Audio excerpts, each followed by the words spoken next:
renungan hari ini dengan topik, benarkah ada yang lebih baik dari mutiara?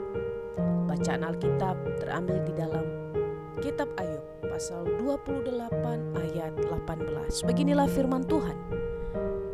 Baik gewang, baik hablur, tidak terhitung lagi. Memiliki hikmat adalah lebih baik daripada mutiara. Siapa yang tidak mengenal mutiara? Hampir semua pasti kita sering mendengar atau mengenal mutiara. Dan mungkin di antara kita tidak pernah ada yang melihat atau memakainya.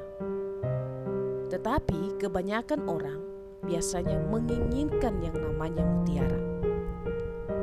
Mutiara adalah salah satu benda yang cukup berharga dan tentunya ia berbeda dari yang lain. Dia berbeda dari barang-barang berharga yang lainnya seperti emas, perak, intan, ataupun berlian. Mutiara sendiri berasal dari makhluk hidup. Mutiara ini terjadi karena adanya debu, pasir, atau dalam tanda kutip gangguan yang masuk ke dalam kerang penghasil mutiara itu.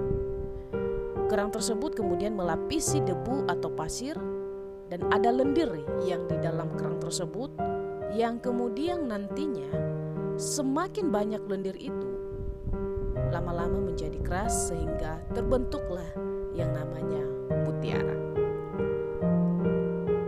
Hal inilah yang membedakan mutiara dengan barang-barang berharga yang lainnya.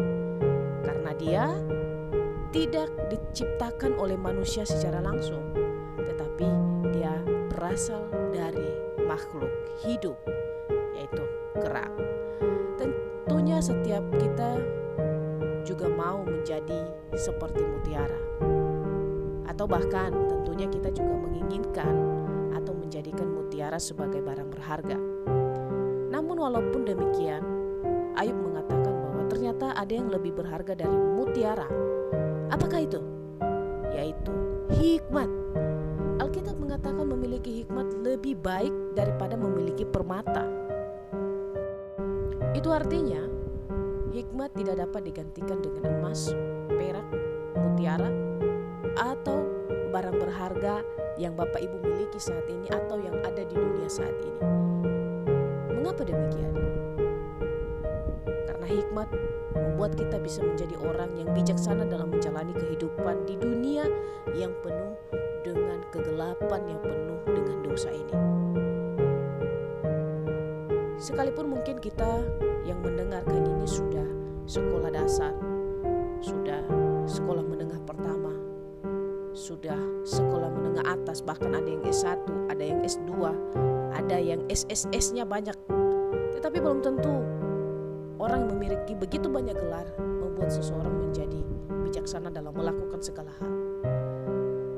Misalnya, seseorang bekerja keras siang dan malam, menjadi pengusaha sukses, dia dikenal, tapi sayang ia tidak ingat akan kesehatannya, bahwa tubuhnya juga butuh istirahat, sehingga akhirnya dia jatuh sakit dan semua uang yang selama ini dicari, semua uang yang selama ini ditabung, jatuhnya ke dalam pengobatan. Ini adalah salah satu contoh-contoh orang yang tidak memiliki hikmat daripada Tuhan. Bahkan Tuhan sendiri menginginkan supaya kita itu menjaga tubuh kita dengan sangat baik. Karena tubuh ini adalah bait Allah, tubuh ini adalah milik Allah. Karena ada batas di mana kita seharusnya bisa bekerja, ada batas juga di mana kita beristirahat. Bapak Ibu, oleh karena itu hikmat yang benar tidak bisa kita peroleh dari dasar laut seperti mutiara tadi, atau di atas gunung. Kita berdoa di atas gunung, tidak. Melainkan hikmat itu kita peroleh lewat pengenalan kita secara pribadi kepada Tuhan.